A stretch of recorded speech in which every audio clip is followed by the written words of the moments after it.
नमस्कार। आपका अखबार के YouTube चैनल पर आपका स्वागत है। मैं हूं प्रदीप सिंह।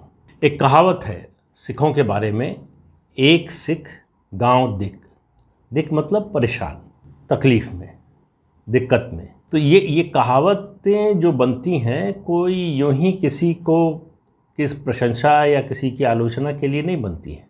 ये अनुभव जनित होती हैं। लंबे समय के अनुभव के बाद इस तरह की कहावतें बनती हैं। तो इसके पीछे कुछ तो अनुभव रहा होगा लोगों का, जब ये कहावत बनी, चली और स्थापित भी हो गई। अभी इस कहावत का संदर्भ आप कहेंगे कि क्या है, क्यों इसका जिक्र कर रहा हूँ। संदर्भ ये है, अभी जो दिल्ली में, दिल्ली की सीमा पर 5 जगहों पर किसानों के नाम पर जो लोग बैठे हैं, दरअसल ये सिख आंदोलन है। इसमें किसी को अब कोई गलतफहमी नहीं रहनी चाहिए।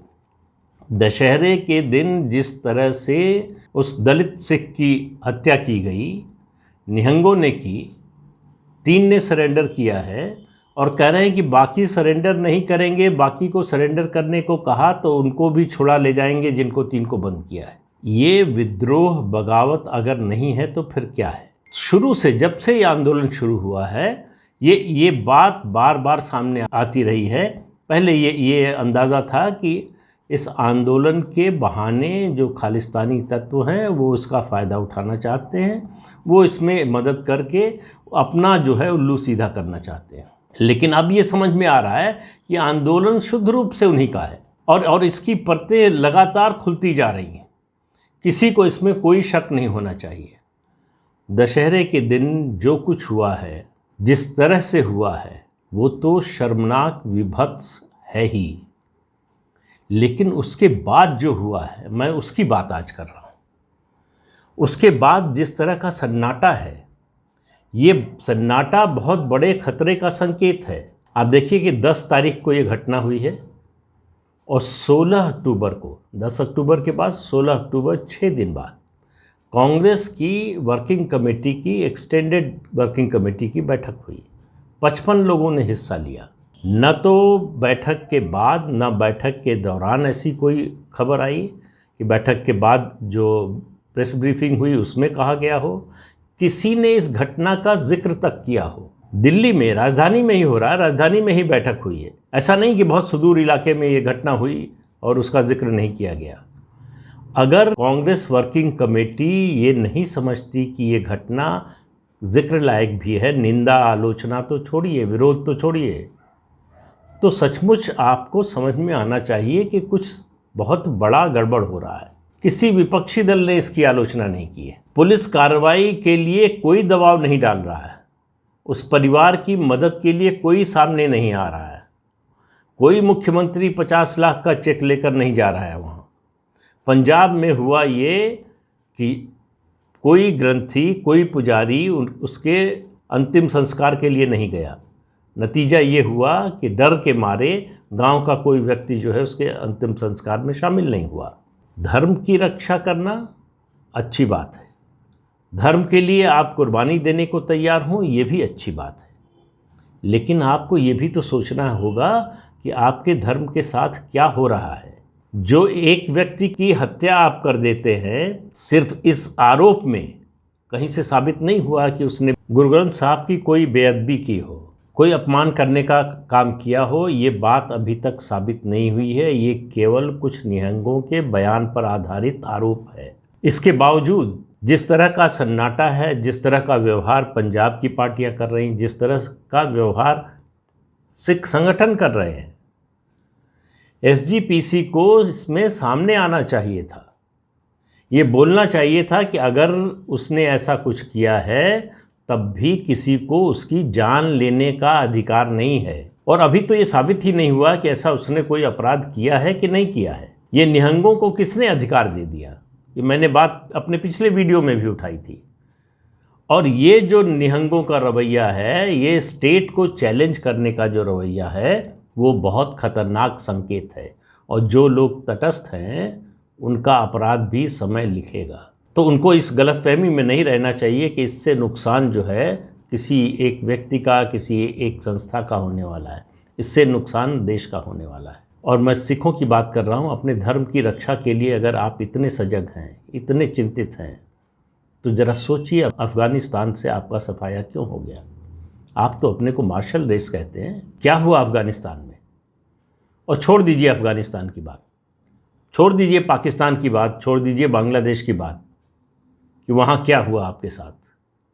हिंदुओं को तो आप डरपोक कौम कहते हैं, तो उनके साथ जो हुआ सो हुआ।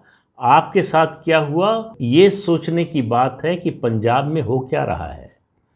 अगर ये सिख कौम बचेगी तब तो मार्शल रेस की बात और सिख धर्म की रक्षा की बात होगी। सिखों में जो मजहबी सिख हैं, वो चाहे रामदसिया हों, चाहे दूसरे समुदाय के लोग हों, ज़्यादातर ईसाई धर्म स्वीकार कर चुके हैं या करने की प्रक्रिया में हैं। इतने सालों से ये प्रक्रिया चल रही है, लेकिन एसजीपीसी की हिम्मत नहीं हुई, किसी सिख नेता की, संगठन की हिम्मत नहीं हुई कि इसके खिलाफ खड़ा हो। अभी जब ये मामला जो है इस स्तर पे पहुंच गया कि पानी जो है गले तक आ गया, तब अकाल तख्त के एक जत्थेदार ने इस मामले में पहल की है और कहा है कि गांव-गांव जो है इसके लिए अभियान चलाया जाएगा।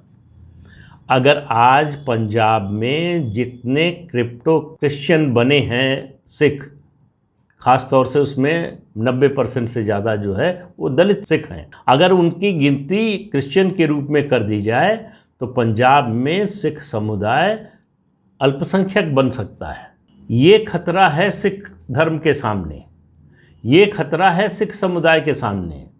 तो इस खतरे से तो आप आंख चुरा के घूम रहे हैं, इस खतरे से तो आप भागते फिर रहे हैं, लेकिन आप खालिस्तानियों का समर्थन करेंगे या उनकी गतिविधियों की तरफ से आंख फेर लेंगे।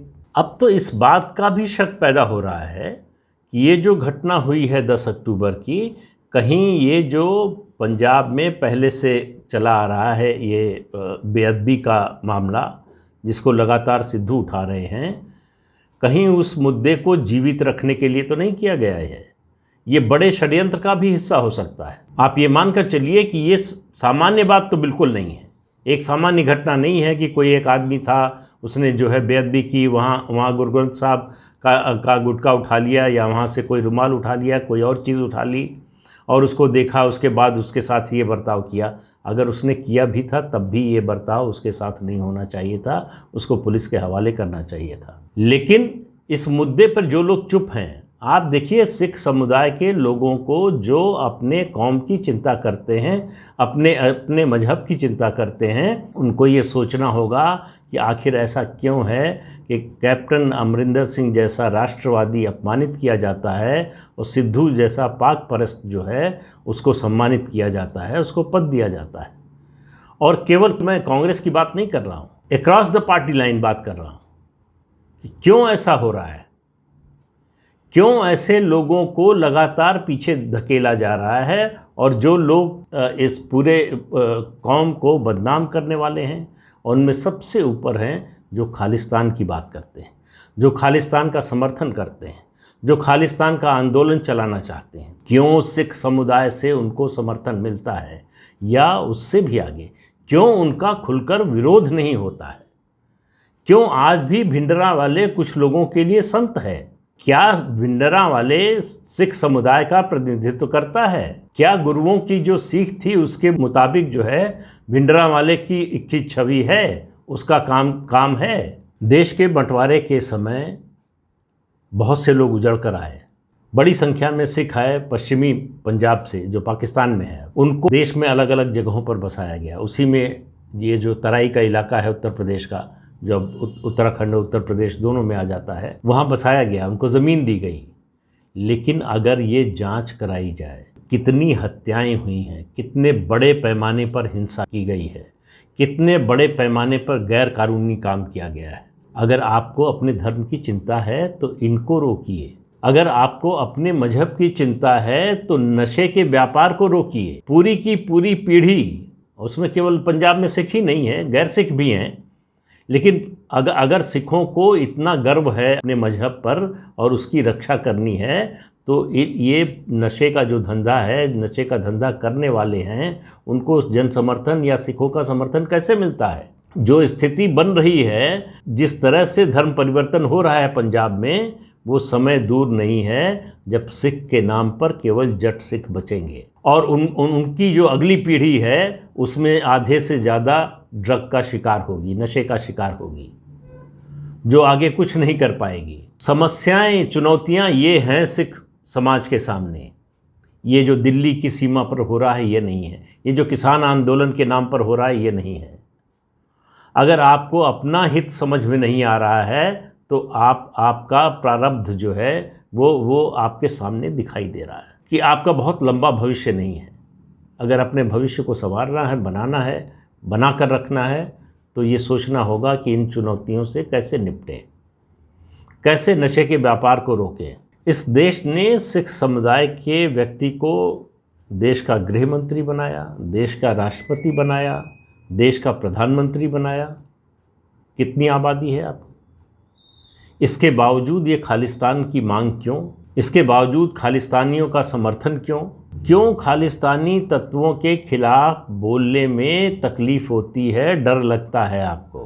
क्यों नहीं उठकर खड़े होते उनके खिलाफ? मैं किसी राजनीतिक दल की बात नहीं कर रहा हूँ। आप इस पार्टी के साथ रहें, उस पार्टी के साथ रहें, तीसरी के साथ रहें, चौथी के साथ रहें, उससे कोई फ़र्क नहीं पड़ता है। आपकी जहाँ मर्जी हो, ये इस देश में सबको आज़ादी है ये तय करने का कि किस पार्टी के लिए वोट करेंगे, किसका समर्थन करेंगे, किस में शामिल होंगे, किस में नहीं होंगे, किसका विरोध करेंगे। वो सब मौलिक अधिकार आपको मिला हुआ है संविधान से, और सबको मिला हुआ है, देश का जो भी नागरिक है भारत का सबको मिला हुआ है। लेकिन आपको ये सोचना होगा कि आपका समाज जा कहाँ रहा है। आपके गुरुओं की जो कुर्बानी है वो व्यर्थ जा रही है, इसके बारे में सोचना होगा। उसको बचाकर, उस धरोहर को बचाकर कैसे रखना है, इसके बारे में सोचना होगा। तो 10 अक्टूबर की घटना के बाद जो भी सिख कौम के हितैषी हैं उनको इस आंदोलन से अलग हो जाना चाहिए। जो भी सिख कौम के हितैषी हैं उनको खालिस्तानी तत्वों के विरोध में खड़ा होना चाहिए। जो भी सिख कौम के हितैषी हैं उनको नशे के व्यापार के खिलाफ खड़ा होना चाहिए। ये चुनौती है, ये आपके लिए अस्तित्व का सवाल है। ये किसी पार्टी के हार जीत या MP MLA बनने न बनने का मामला नहीं है, ये पूरी कौम के अस्तित्व का सवाल है। और अगर अभी नहीं चेते तो फिर समझ लीजिए कि बहुत देर होने वाली। आज के अंक में इतना ही, अगले अंक में फिर मिलेंगे किसी नए मुद्दे के साथ। तब तक के लिए इजाज़त दीजिए, नमस्कार। आपको याद दिला दें कि ये चैनल देखिए, शेयर कीजिए, लाइक कीजिए और सब्सक्राइब तो ज़रूर कीजिए। नमस्कार।